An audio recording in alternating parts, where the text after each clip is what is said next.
And it's about those of us who can understand there's something going on.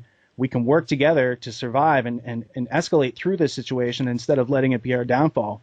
And I think that's really what, everyone who believes in eugenics and Darwinism and nihilism is missing, is that, when you have things set up in a contrived way like they are now, sure, the most ruthless people are in control because there are black markets, and anytime you have a black market, the most ruthless people always end up in control.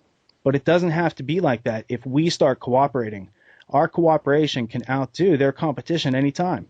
We just have to work together to kind of learn what's going on. And so to subvert that, the planners of Tavistock saw the way to upset the balance of Western civilization was to force unwelcome changes in the race by removing control from deserving and to the undeserving in manner of ancient Roman leaders who were supplanted by their former slaves and aliens. So basically the way to have us go downhill is to put the least among us in control. Let's put the scoundrels and the schemers and the people who would take corporate lobby money and put those in Congress and have them represent us, right? That's a great idea. I'm sure that's working out really great for everybody. This kind of makes me think of what, as we're talking about the information, ultimately, is that right now, and we're using the technology to try and communicate this information, we have what's literally the 21st century Gutenberg press. We have more information at our fingertips than has ever been available in the course of human history. And at the same time, it's such a cloud, to make another media reference.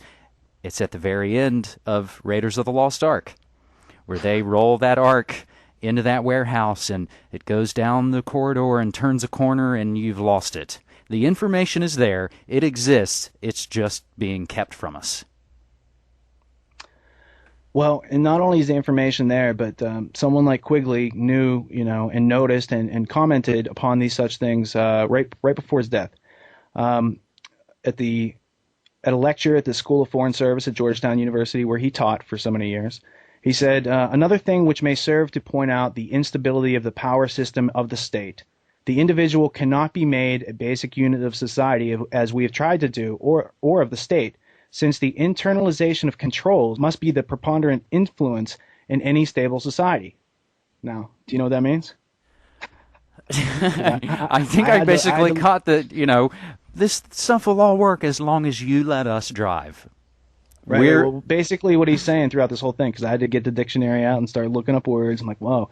And what he's saying is, in our society, individual behavior can no longer be controlled by any system of weaponry we have. In fact, we do not have enough people, even if we equip them with shock weapons, to control the behavior of that part of the population which does not have internalized controls. Now, going back to what I said in the first time, internalized control, that means control by media, that means control by propaganda, it means control by your belief. They can't control all of us through weapons and tasers and things like this. That's why they need you to watch your TV and read their newspaper and believe their shiznit, and not confront people with your own facts and the own things that you've experienced and learned on your own. Because most people out there, if you scratch the surface, they're only as smart as their news channels tell them. And I'm just saying that there is a better way. You can subscribe to a higher awareness, but it takes a little work on your part. You can't just hand over this information and make it work for you until you do your own homework. These things, I think, have helped us set the table in a way in going over what you refer to as this body of history of all of these things that essentially happened pre-9/11. I just want to give you one more example please. of 9/11, and then we can go full speed ahead because I'm itching to get to that too. All right, the last book I want to talk about is called The Old Boys, The American Elite, and the Origins of the CIA. This is a book by Burton Hirsch, and I have had it for probably 6 or 7 years. And the whole time since I've read it, I haven't found facts that either point us in a better direction or describe what was going on the best. Because to summarize the whole book, all the intelligence agencies and all the things that we think, were in charge of World War II and Vietnam and all these things, they were all created by Wall Street bankers. More importantly, these guys did it as a function out of the Versailles Treaty in 1919, where all these international bankers got together, including Allen Dulles and John Foster Dulles, right? And Wild Bill Donovan. Now, the interesting thing about the Dulles brothers, as according to this book, It says Alan Dulles was working in Bern, Switzerland. Well, there's a lot of interesting things that go on in Bern, Switzerland, but what Alan Dulles was doing was helping foreign companies circumvent United States law. So when you get back into, looking into the roots of the intelligence agencies that provided us with all this pseudo information to misdirect us with, that's what a magic wand is for. That's what Hollywood is for, because they made those wands out of Hollywood, right? It's misdirection. It's like, look over here, not at our hand, palming the ball, right? So knowing the nature and the origin of our ruling elite and how the bankers and these Ivy League guys, Wall Street banker types, also Wall Street attorneys, create the CIA, the OSS, along with the Rockefeller Institute, which is funded by CIA money and was up until recently always manned by an ex-CIA staffer, right? So looking into these books and better understanding that, they do business on basis of deception. They do a lot of misdirection. They do a lot of orgies of evidence, so that you have to look over here at all this stupid stuff that would never be left behind in this situation, but there it is. Somebody put it there. Now we got to look at it, right? And understanding the nature of how they've, done psychological warfare and, all the other things that go on, understanding that, and then looking at the evidence of 9/11, and it's like, what's indicative of the crime and what was put there for the FBI to find, type of thing. You know what I'm saying? Well, and I believe it was just a few weeks ago that there was a story about the CIA wants to recruit Wall Street bankers to sort of help them, I assume, watch for money fraud or God knows what. But it was just such an amusing headline to see. It's like, oh, because CIA and Wall Street have never been connected before now. Well, in Wall Street and the Nazis are directly connected, because here's, the book talking about how Reinhard Gehlen, who is one of Hitler's top men, he was brought back to America, and he was taken in by the CIA. And Gehlen himself would subsequently pronounce Dulles, both Dulleses, both fatherly and boisterous, and he would become close personal friends of both of them, right? And so it talks about Reinhard Gehlen and Alan Dulles helping to set up Mossad, helping to set up Israel, right? Because it's coming from British bankers in the background. And so when you go through this book, you catch the name of this guy named Frank Wisner. Now, Frank Wisner was not only instrumental in working with people like General Wild Bill Donovan and C.D. Jackson, who was the owner of the Zapruder film during that time it was missing. He was head of Time Life, C.D. Jackson.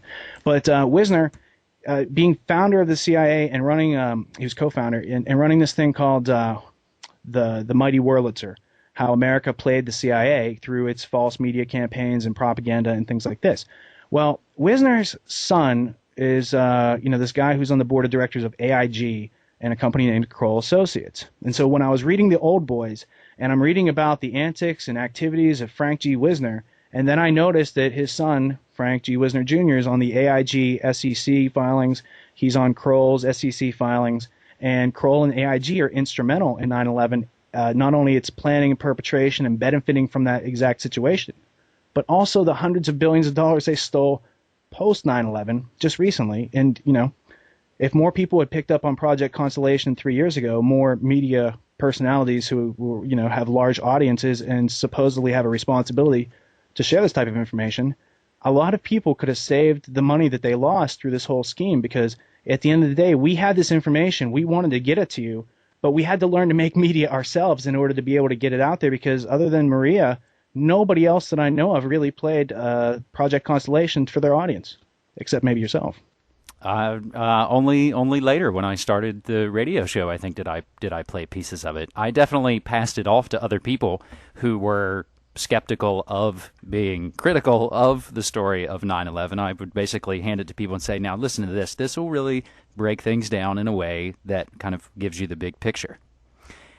The beginning. I was trying to. I was trying to connect some dots and make a big picture, but back then I wasn't as articulate or as fear-free as I am now. I'm a lot better, oriented to the situation, understand it for what it is, and have absolutely no fear, because not only have I had personal experiences, but I've had realizations that have let me know that fear is just the training wheels that this world puts on you to move forward.